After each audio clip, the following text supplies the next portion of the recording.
Resumo do capítulo 26. Você observa que mais uma vez a Bíblia diz que vem sobre a terra uma crise, aquela fome que veio nos tempos de Abraão, veio novamente agora no tempo de Isaac. A crise aqui é um instrumento que Deus usa para provar o seu servo. Lembrando que a provação é a estrada que nos conduzirá a uma vida de dependência e confiança no Senhor. Estas provas vêm para que nós aprendamos a confiar nele. O que a gente precisa entender é que quando a crise chega, nós não devemos fugir.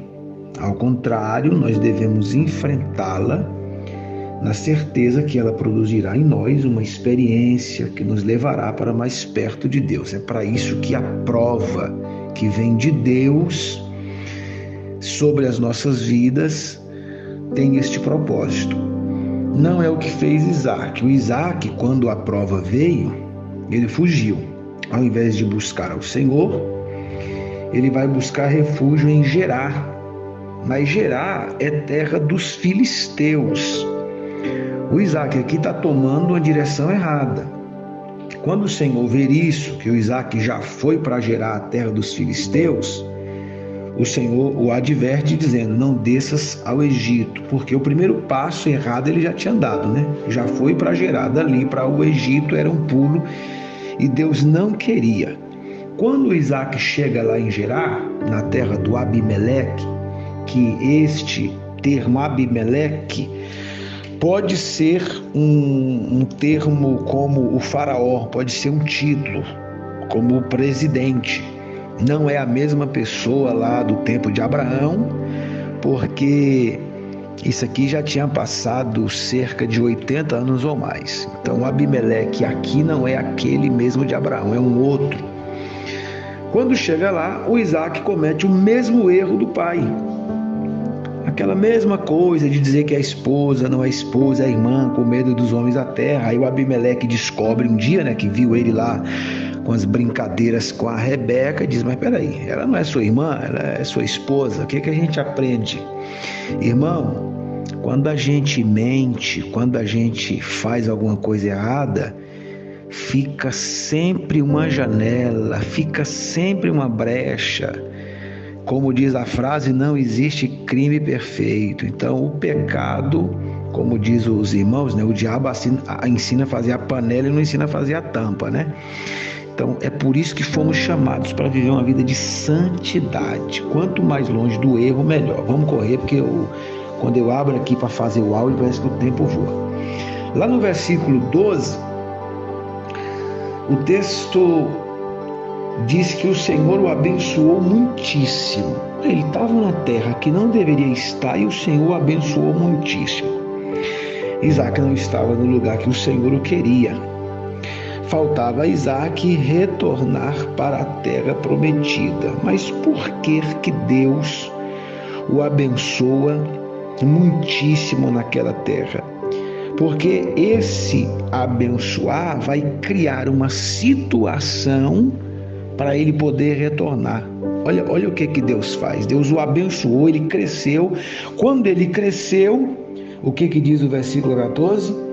E teve possessão de ovelhas e possessão de vacas e muita gente de serviço, a ponto de os filisteus o invejarem. A bênção que ele recebe aqui é Deus criando uma ocasião para ele ser expulso desta terra e voltar ao lugar onde ele deveria estar. Isto fala do amor, isso fala da graça. Deus é tão misericordioso que ele vai criando situações para nos levar ao centro da vontade dele. Lá no 15, a Bíblia diz: e todos os poços que os servos de Abraão, seu pai, tinham aberto em seus dias, os filisteus o entulharam e encheram de terra. A inveja que é tamanha que os filisteus começam a entulhar. Esse capítulo 26, ele é famoso por causa dos poços, né? É a fama do capítulo. Vamos terminar rapidinho. Vamos falar dos poços. O Isaac volta a escavar ou a cavar os poços que os filisteus haviam entulhado.